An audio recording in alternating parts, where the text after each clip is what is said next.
Get around him! Get around him! Get around him! Get around him! Hello and welcome to a special edition of Dave's Video Diary. This week we have the Grand Poobah with us, president of our amazing club, Paul Turner. Welcome, Paul. Thanks, David. Lovely to see you. And you too. Yeah, it always is. we'll start with a few things. We've put a few things in place this year. It's been an amazing start by the committee, I think. Not blowing our own trumpets or anything, but I think the committee have done an amazing job. We've got a few wheels in motion. We've got some new members coming along and everything seems to be humming along quite nicely so far this year. Apart from the fact that we can't win. Yeah, I think we're a bit scared to win at the moment, Dave. We've done some really good stuff committee-wise. Pete's been instrumental. Absolutely. In the social media and stuff, and I've got involved now. Got around us. Yeah. But no, it's been really good. We've had a struggle with a few things along the way, but you know what? It's the start of something bigger, and next couple of years, I reckon we're going to be a very different club. Absolutely. We had a bit of a horror start to the year, let's be honest, with a few things that have happened that don't need to be mentioned. Things are starting to hum along now. We had a bit of struggle for numbers last week, the long trip to Beaconsfield. A few players got the old Beaconsfield-itis, myself being one in Maroochydore. But legitimate reasons. There were some, but others there weren't. Yeah, that's true. So we seem to be the things that Adam's put in place and seem to be flying through all three teams so far. Yeah, I think look, it was the right decision putting ads on, and I think that over time that's just going to gel, and you can already see things starting to fall into place with the style of coaching and the respect they have for Adam and stuff, and I think that although we've been losing games, I mentioned it in Hooch's headlines on the last couple of days. Giving his own thing a plug. Yeah, give it a bit of a plug. Hooch's headlines, get around us. But I mentioned there around that Supers have missed probably 3 games, winnable games by a couple of kicks or a kick, and and the latter could be in a completely different story, and we could be leading into the last 4 rounds, actually having a chance at finals, but. It's not the way it is, but you know what? We've just got to come up against and take some scalps over the next 4 weeks. Absolutely. Now, your own game this year, you've actually managed to string a few together, which is very different to the last few years. You haven't been injured.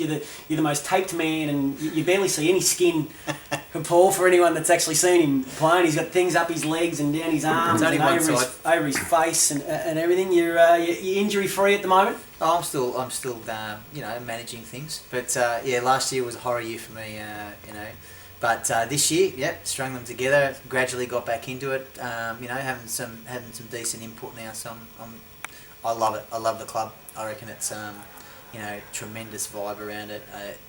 Got a great bunch of blokes. Haven't been at a better club, and it's an honour. Like really, all jokes aside, it's an honour to be president and help these guys as much as we possibly can. I think everything that's going on this year so far too has started from the top and flowed down from there for everybody getting involved. I think everyone is getting a lot more involved. We are seeing a few more people at the VFL games and things like that so far this year as well. And that's important because now I think this year we've seen some real traction with the VFL, and that being that one club and being part of the VFL is a real. It's really something that we can gather momentum on, and we're getting recognised by the VFL club, which is a big thing for a Superules club. I think. Absolutely. I think we've got a bit of a way to go on game day, but I think we're going in the right direction culturally. We're going in the right direction into what we're doing with events, and our off-field stuff to gather momentum on the culture is a good sign. Yeah, I think we've had pretty good buy-in from the VFL so far this year. They're getting around us as well. We've had the boys come down and watch us at one of the games, which was good. We love our man Big Leck Featherstone. Get around him. And Craig Lees has been fantastic. He's very approachable bloke, so it's been really good. All right, that's all the formalities out of the way now. Right, there we go. Now we get into the good stuff. You're a handsome man, let's be honest. You like to spend a bit of time in front of the mirror. You tip your hair. But don't tip my hair. But yeah, okay. Cool. Who do you reckon, apart from yourself, would spend the most time in front of the mirror? Oh, it is a hard one. You know what? I've had a look at all these Dave's video diaries, and you know what? It's a hard one. You know what? Jonesy fancies himself, He does. right? Now, Selfie. even though he might not be visible, he likes to look at himself and likes to, get involved with all these creams and things like that. I think Jonesy. There's a lot of manscaping and things going on with Jones. Yeah. It's just totally Without a doubt. inappropriate. Jonesy, harden up, mate. All right. There's a few weird cats around the place. Who do you reckon tops the list? Lovely bloke, right? I already know where you go. But the strangest cat around has got to be Cedar. Right, Cedar, he's, as I said, lovely bloke, love the bloke to death, helps me out a lot, helps the club, loves the club. VFL days, he's there. I don't think he's missed one this year, but man, he's a strange cat. He is a strange cat. But you know what? He's a wheeler and dealer. He loves the ladies. Who doesn't? Not that there's anything wong with that, but strange cat. Yeah. Love Cedar though. It Love you, definitely Cedar. is. No, I love you, Cedar, seriously. All right, we'll get back into something a little bit more serious. Your early playing days as a junior and before you became old and dressed up like RoboCop to play footy. Well, what were you doing? Yeah, well, thanks, Dave. Junior footy. I had a pretty good junior footy stint. Played up to about 17s for Parkside in the Western League, but I played for Strathmore mainly in juniors, and I stopped footy for a few years after juniors, and you start to go out and Enjoy the good life. enjoy the good life, the ladies, all that sort of stuff, and I know I was there. yeah, you were there. You were there. That scares me. But yeah, like it. Now I've just lost my train of thought. But in some ways I look back and go, I wish I had kept playing, because as a junior, I had some good footy years, and especially getting into the ladies and juniors, and I missed that period of footy until I was about 22, and then came back, and it was hard to get back in. And then when I finally got back to some good form, I got a back injury, and then Just for something different, he was injured again. yeah, just got a back injury. But I had a good stint, and then I had a back injury, and I reckon that year was probably my only year where I could get back and play one's footy, and didn't manage it. But you know what, loved it, loved footy, and always have, and obviously run the social footy league as well, which Pete yourself have been involved in, and others around. And that was great, a good bunch of blokes, and a lot of fun as well. It was good fun. What do you do for crust? What do I do for crust? I Apart help. from absolutely... The business I run helps organisations achieve more with their technology. So I'm in IT. So you're a computer nerd, basically. You can call it that, yes. Give your business a plug. Zynet. Get around it. Zynet.com.au. Get around it. You've been doing that. How long have you had that business now? That'd be quite some time, yeah. In my 16th year. Yeah. And I remember when Paul first started doing that sort of stuff. Who's Paul? His hairline was a lot further forward, Yep. and a lot less grey. But the joys of owning your own business, Yeah. people. Yep. All right, we'll get back into some juicy questions now. There's the siren's gone. Who do you want to kick the goal for us to win us the game? Who do you reckon could do that? Okay, so Apart from me, obviously. You can't say. can't say you and the reserves. Yep. Across the whole... Across the whole club. Okay, across the whole club, I would even the legends. Yeah. Even the legends. Yeah, well, that would be... Yeah, across the whole club. Yeah, it's interesting. It's I don't want that pressure. It's not me. None of us want you to have that Yeah, pressure. that's good. That's good. Gee, who would it be? I worry about. This is the time to interview, by the way. Yeah. I worry about Mickey Noble. I don't want him kicking the last goal, unfortunately, because I wouldn't hear the end of it. Not only that, but Louis, unless he's on the run playing on or kicking some over the top of his head, he can't kick a goal from a set shot. Far out. Paul Tilley. Tills is a very good shot. Tilly will go back and he'll be composed and he'll kick the goal. That was a fair bit of left field. Had to think about it. Didn't see that coming at all. But Tills is a very good shot at goal. All right, you're a Bombers supporter. Unfortunately. Who's your favourite bomber of all time? Don't just go the obvious. Nah, I'm not going to go the obvious. I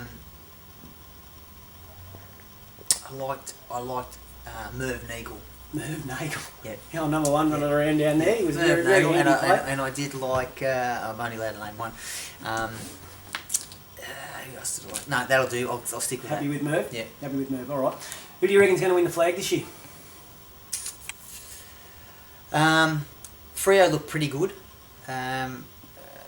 I think they're flag favourite in my eyes, but you know anything can happen because I think you know they've had some losses from. They've had some scalps basically come their way. So I don't want to see them win. I'd like to see a 2 Victorian side grand final. That still didn't tell me who you think's going to win. I think Freo are probably the biggest chance at the moment. All right. Brownlow? Fife. I think he'll do it by a country mile. Superstar. Yeah. Absolute superstar. Yeah. All right. I'll throw another curly one at you here. I know we haven't got a whole lot of time left. If you could be a superhero, what would your best superpower? What would you want your superpower to be? Without a doubt, X-ray vision. And why would you want that? Oh, you know, so you can, you know, see through walls and stuff, Dave. You know, you know, just so you know, you can see something going on that you need to help someone with, and you know, you're there. You can see through things. Yeah. I'm sticking with that. Yet again, another thing that doesn't surprise me one little bit. You could have probably answered this. Yeah, I could. I could. All right, I'm going to do a throwback here for one quick one before we go. I'm going to go back a number of years here at our days. Paul and I, of course, lived together for quite some time. It's our house was not a whole lot of sleeping was done, to be honest. But I specifically remember one particular night you coming home, and Paul has this massive thing with brushing his teeth. Has to brush his teeth before he goes out and complains about how shit the beer tastes. But he also has to brush his teeth when he comes home. And there was one night which you know I'm alluding to. Can you just give us a let the thousands and millions at home watching on YouTube, and when we take this to the Logies, I want them to know what happened. Mostly none of what this bloke says to you about me is true, right? So it's not really true. This incident may have happened, it may not have. That said, if it did happen, it probably would have happened like this. We got home very early hours of the morning, probably after walking from the Grand Hotel in Essendon. It was probably a couple of k's walk, probably dragging my silk shirt along in the rain or something like that. Remember that? Yeah. Probably something like that. Yeah, brand new silk shirt. It wasn't so brand new anymore. Got home, couldn't find the key, smashed the light. I think we smashed the light that night. We broke the key in the lock. So I said, get out of my way, flicked the keys up, smashed the front light. So we really couldn't see. The climb in the back window. Went inside and, that's true. Went to get my toothbrush and toothpaste, and I don't know, I ended up back in the hallway and toothpaste in one hand, toothbrush in the other, and I think I fell asleep on the floor. He most definitely was asleep on the floor in the hallway. Until the morning. I found him about 2 hours later when I went to go and have a snakes a little bit later, as you do when you come home after a big night, and found old mate over here, our illustrious president, asleep in the hallway with the toothpaste and toothbrush. Mind you, the toothpaste was on the toothbrush as well. Didn't lose asleep. No, he didn't. That's what a fine way to finish our interview. Exactly. Paul Turner, thank you very much for joining us. Thanks, Dave. Dave's Video Diaries for another week. Get around us. Get around him!